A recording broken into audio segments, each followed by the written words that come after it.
Hello welcome back to another video. ഇന്നത്തെ recipe പഴംപൊരിയാണ് കേട്ടോ. നേരത്തെ ഞാനൊരു വീഡിയോ ഇട്ടിട്ടുണ്ട്.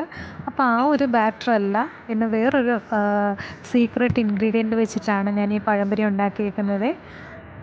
നല്ല പുറഭാഗം നല്ല ക്രിസ്പിയാണ്, അതുപോലെ തന്നെ നമ്മുടെ പഴംപൊരി നല്ല ഇങ്ങനെ വീർത്ത് ഉരുണ്ടിങ്ങനെ കിട്ടും. അപ്പോൾ ഇത് വളരെ എളുപ്പത്തിൽ തയ്യാറാക്കി എടുക്കാൻ പറ്റും. ബാറ്റർ തയ്യാറാക്കുന്ന മിക്സിയുടെ ജാറിലാണ്. അതിനായിട്ട് 1 കപ്പ് മൈദപ്പൊടി ചേർത്ത് കൊടുക്കുന്നുണ്ട്. ഇതാണ് നമ്മുടെ സീക്രട്ട് ഇൻഗ്രീഡിയൻറ്റ്, ചോറ്. അപ്പോൾ ഒരു 1/4 കപ്പ് ചോറ് ചേർത്ത് കൊടുക്കുന്നുണ്ട്. ഇനി ഇതിലേക്ക് ഉപ്പ് ആഡ് ചെയ്ത് കൊടുക്കുന്നുണ്ട്. ഇനി ഒരു കളറിന് വേണ്ടിയിട്ട് നമ്മൾ മഞ്ഞൾപ്പൊടി ആഡ് ചെയ്ത് കൊടുക്കുന്നുണ്ട്. ഫ്ലേവറിന് വേണ്ടിയിട്ട് കുറച്ച് ഏലക്കപ്പൊടി, ഇത് ഓപ്ഷനിലാണ്, ഇഷ്ടമുണ്ടെങ്കിൽ ചേർത്താൽ മതി. ഇനി മധുരത്തിന് ആവശ്യമായിട്ട് പഞ്ചസാര ചേർത്ത് കൊടുക്കുക. 2 ടേബിൾ സ്പൂൺ അളവിൽ പഞ്ചസാരയാണ് ഞാൻ ചേർത്ത് കൊടുത്തിരിക്കുന്നത്. ഇത് നമുക്കൊന്ന് അരച്ചെടുക്കാം. ഞാൻ 1 കപ്പ് വെള്ളം എടുത്തിട്ടുണ്ട്, പക്ഷേ അത് മൊത്തമായിട്ട് ഒഴിച്ച് കൊടുക്കുന്നില്ല. കുറേശ്ശെ ഒഴിച്ചിട്ട് നമുക്ക് അതിൻ്റെ തിക്നെസ് എങ്ങനെയാണെന്ന് നോക്കിയിട്ട് എടുക്കാം കേട്ടോ. അപ്പോൾ ഞാൻ ആ ഫുള്ള് വെള്ളം ഒഴിച്ച് കൊടുത്തിട്ടുണ്ട്. അപ്പോൾ എല്ലാവർക്കും ഇതേ അളവാകണമെന്നില്ല. അപ്പോൾ നിങ്ങൾ കുറച്ച് വെള്ളം ഒഴിച്ചിട്ട് വേണം ഈ ബാറ്റർ തയ്യാറാക്കാനായിട്ട്.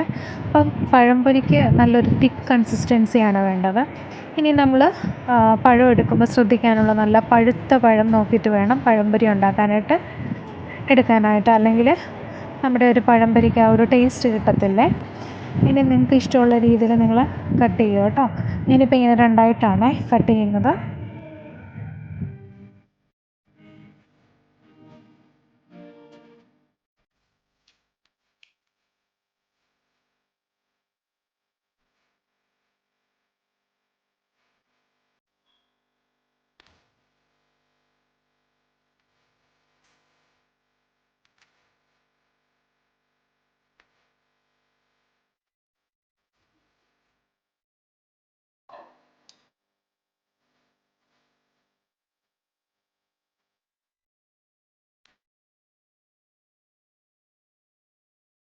ഇപ്പോൾ ചൂടായ എണ്ണയിലേക്ക് നമുക്ക് പഴം ഇങ്ങനെ ബാറ്ററിൽ മുക്കിയിട്ട് ഇട്ട് കൊടുക്കാം.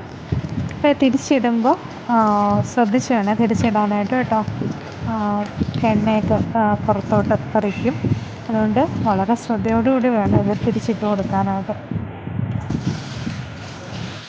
ഈ ഒരു ബാറ്റർ നമ്മൾ റെസ്റ്റ് ചെയ്യാനൊന്നും വെച്ചിട്ടില്ലായിരുന്നു കേട്ടോ. ഇൻസ്റ്റൻ്റായിട്ട് നമുക്ക് ഉണ്ടാക്കിയെടുക്കാൻ പറ്റും.